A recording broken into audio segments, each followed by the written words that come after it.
Hey, this is Nick, aka The Weiler here from D.O.G, Deadly Operative Grunts, and it is the triumphant return of Top 10 Tuesdays. Today's Top 10 is Top 10 Open Worlds. Number 10. Final Fantasy 15. Now, whether or not you absolutely love this game, or you absolutely hate it, or you just think it's okay, one thing that you cannot deny is the scale of this game. It might not be the biggest map ever made, but what they definitely do right is the scale. The scale of mountains, the scale of a monster. Everything just feels big, and for that, it had to make the list. Number 9. Mercenaries. Mercenaries was kind of like GTA if it was in a war zone. And what made this game so much fun is that it really did make you feel like a merc. You went on different missions. Those missions would decide whether or not you had good standings with each race. And no other game could seem to capture the same feel that you got in calling in the artillery and taking down buildings. Not even its sequel. Number 8. Dying Light.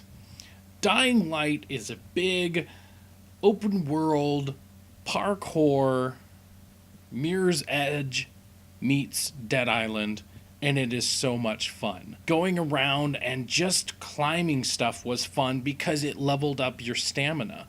Beating up zombies and cutting off certain parts was so much fun just because it's zombies. Number 7. Shadow of Mordor. Or I guess Lord of the Rings Shadow of Mordor. You knew what I was talking about. Anyways, Shadow of Mordor, what made it so unique was the Nemesis system.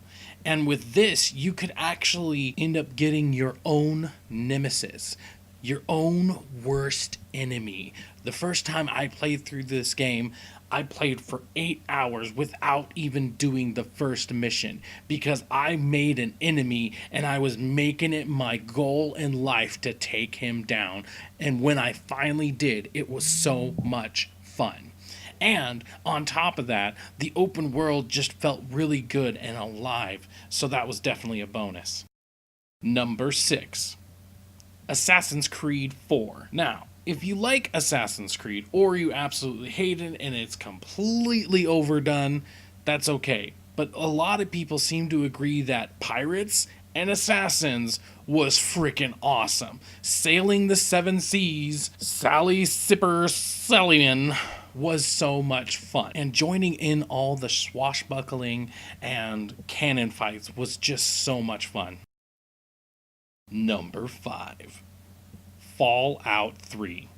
Now, I picked Fallout 3 for personal reasons because it was probably one of my most favorite Fallouts. Fallout 4 was pretty much just an upgraded Fallout 3, and Fallout New Vegas, while it did have its own feel, really was just kind of a big extension. So Fallout 3 was the first time that it really came out on its own, and it made every nook and cranny of it.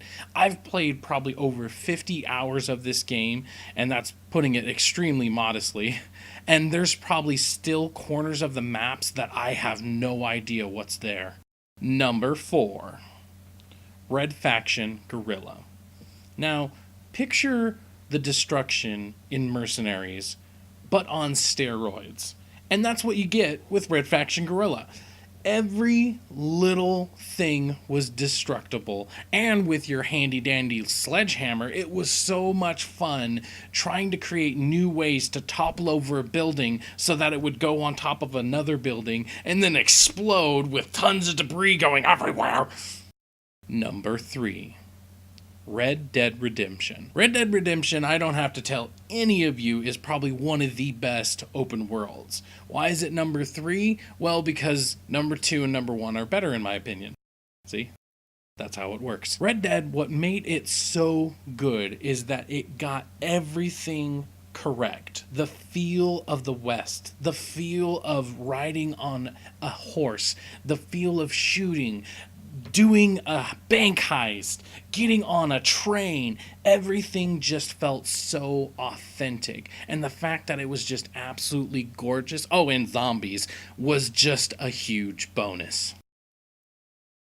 Number 2, Saboteur. Now, Saboteur might be a game that not a lot of you played because, after all, Pandemic got out of the business once they got done finishing this game. Saboteur was a really cool open world. It was set in Paris during Nazi occupation, and wherever you had control of was in color, but anywhere where the Nazis were occupying was in black and white.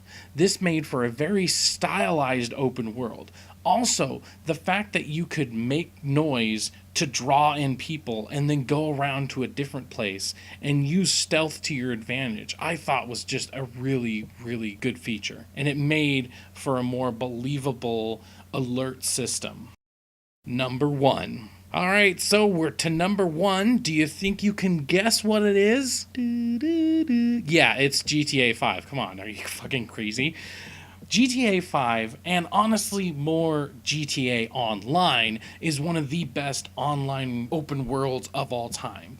It feels alive. It feels like it's been lived in for many, many years. The attention to detail, down to the cracks in a road, everything about this open world makes you feel like it's real, like I could visit there.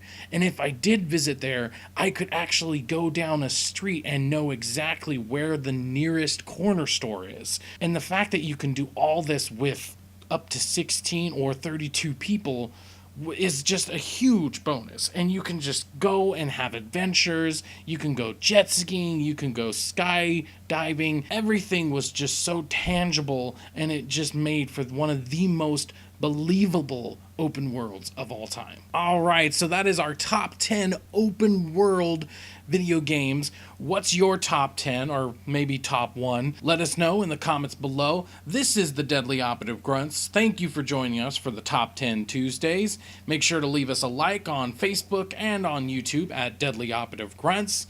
If you have any suggestions for future top 10s, make sure to let us know in the comments below.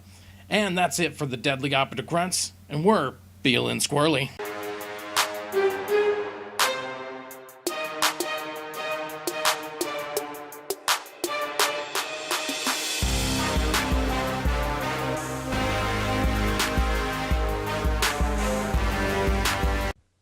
Triple threat.